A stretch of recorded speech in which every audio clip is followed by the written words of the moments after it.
Well, last week, state-ranked Adrian came, and again, we kind of went through this last year. They played for the Class 1 state championship. They bumped up to Class 2 this year. And, pretty good first half, and then, again, Liberty, you guys are really trying to heal up, get over that injury bug, and it just – things get shifted around, and it's kind of inexperience kind of shines a little bit, doesn't it? Yeah, for sure. I mean, like you said, they were a really tough test for us. Week 2 opponent looked a little bit different than last year. If you remember who we played last year, but whenever you battle through something like that early on in the season and test your guys, so.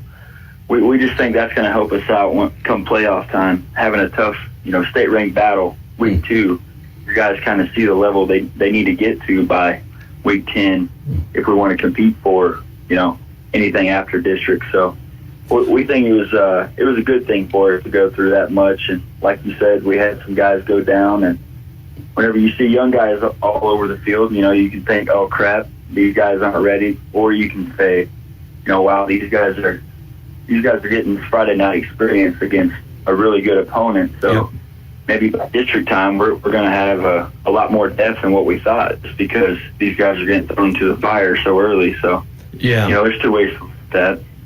Yeah, absolutely. And that's how I look at it. I mean, it's, creating experience, creating depth, because, you got to have depth. If you want to go to the next level, if you want to win the district, quarterfinal, you got to have depth, because football, as we all know, is a very physical sport, and there's bumps and bruises and people get hurt.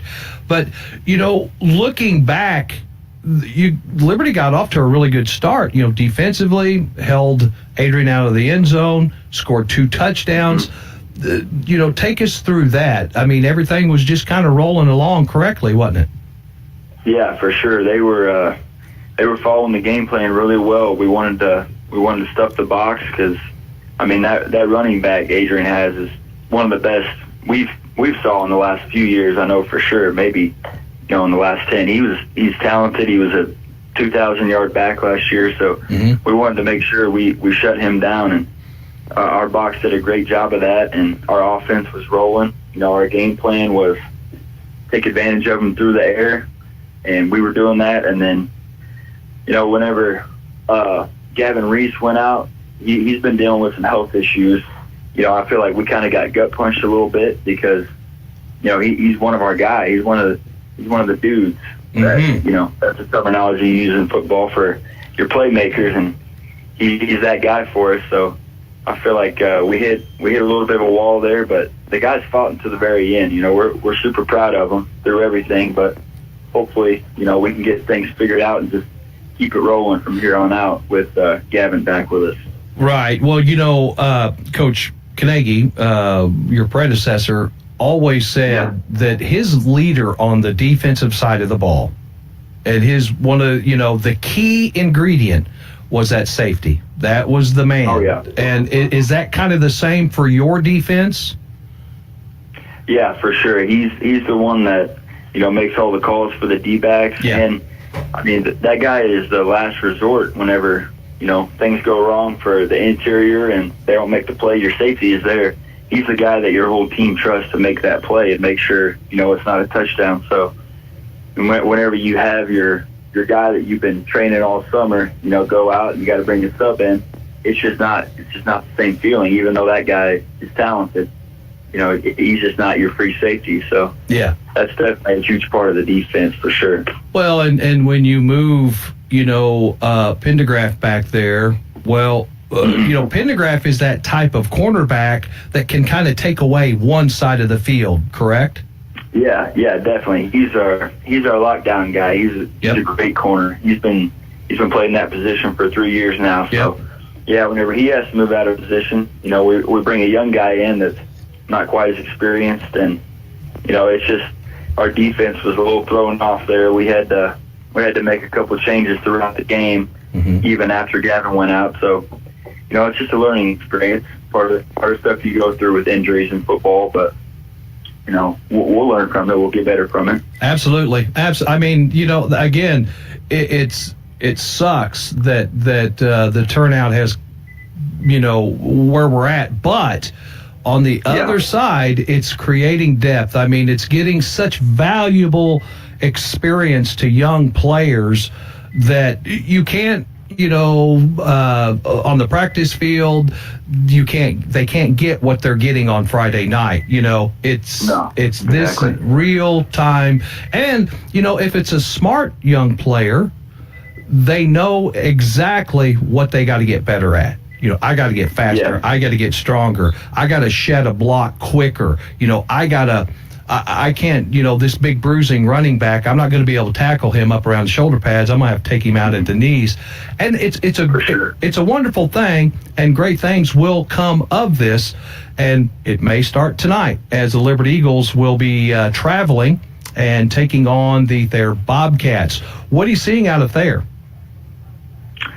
Well, I mean, the first thing is Thayer is always a tough place to play. I mean, Liberty's had a lot of battles there, and they're well coached. They have a lot of talent on the field.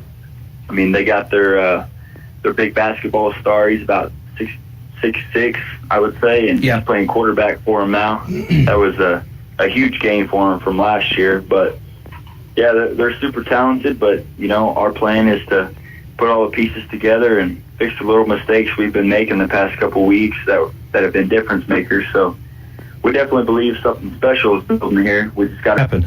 It's a process, and it's the players, they understand it, the coaches understand it, a lot of the fans understand it. It's a process. It takes time, and again, you want to win every game. You want to win the conference, but the big picture of this whole beautiful painting is districts. That's, for sure. That's where it's at. But now, of course, kind of looking around the league, we got to tip our hat. A couple SCA teams got recognized in the state rankings. Ava in Class 3, they've showed up in the rankings. And then a former Liberty alum, Coach Spittler there at Kabul, he's got his Bulldogs ranked. There's some tough games in front of us, isn't there? Yeah, for sure. The SCA is, I feel like it's a lot more loaded than what people were giving us credit for, before the season. But, yeah, there's a lot of talented teams, a lot of talented guys in the SCA. So it's going to be a battle, the next 7 weeks. So we feel like we're ready for it. So. Right on. Well, tonight you can catch that game, the Liberty Eagles, on the Fox 96.9 live video stream. Go to ozarkradionews.com. And got a pretty clean bill of health for the Eagles. Well, we do have Kenyon Walsh back on our defensive line. We didn't have him last week. That'll help. A shoulder injury. But, yeah, he's a difference maker for us. But Adrian Pendergraft did something to his bicep, so we won't have him for the foreseeable future. He's not sure if he ruptured it or tore it. He's getting an MRI today, so that's who will be without tonight, unfortunately. Well, again, it flips back to those young players that were filling in for Adrian while he was back at safety. Now they got to take that experience and the coaching and put it all on display on Friday nights now. So good stuff. And Adrian, we hope you get better. Coach Acklin, thanks very much for joining us, and we'll see you tonight. Summer isn't over yet, and there's still time for adventure. Whether you need navigation, all-wheel drive, towing capability, or third-row seating, Bailey Chevrolet GMC has the SUV to get you there. This is John Bailey of Bailey Chevrolet in beautiful downtown Willow Springs. Come test drive the sport utility for your next adventure today. Find new roads. Go 4693111. Bailey team is gonna get it done.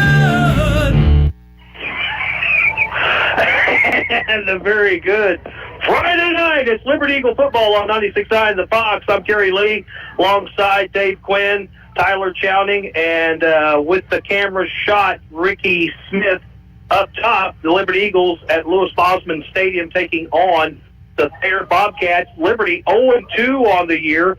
The Bobcats, I believe, they're 1-1. 1-1. So, this is a tough place to play. The Bobcats are in the home greens, Liberty in the white jerseys, red pants. For the Thayer Bobcats, we'll see a senior Mark Spencer at tailback, quarterback Devin Harrington, the 6'6", really good basketball player that the Bobcats have. He decided he wanted to play football this year, and he's been a difference maker. At wide receiver, Brandon Prince. At tight end, Dawson Harris. And your Z-back and fullback is going to be Colt Gonzalez. Up front on the line, Zeb Du Bois, and center will be Mason Thornton. You're also on the offensive line, Caleb Tipton, Ryan McIntyre, and Cooper Liberty tonight, ladies and gentlemen. Liberty's going to have to shuffle some things around as Adrian Pendergraft is out for the year with an injury, but we should see more Gavin Reese. So the starting lineup offensively, we'll see Carter Pruitt, and taking the place of Adrian Pendergraft, we'll see Mr. Roberts, and also Eddie Rodriguez, Chris Shaw, Gavin Reese, Eli Moore will be the offensive attack weapons. That's the Bullets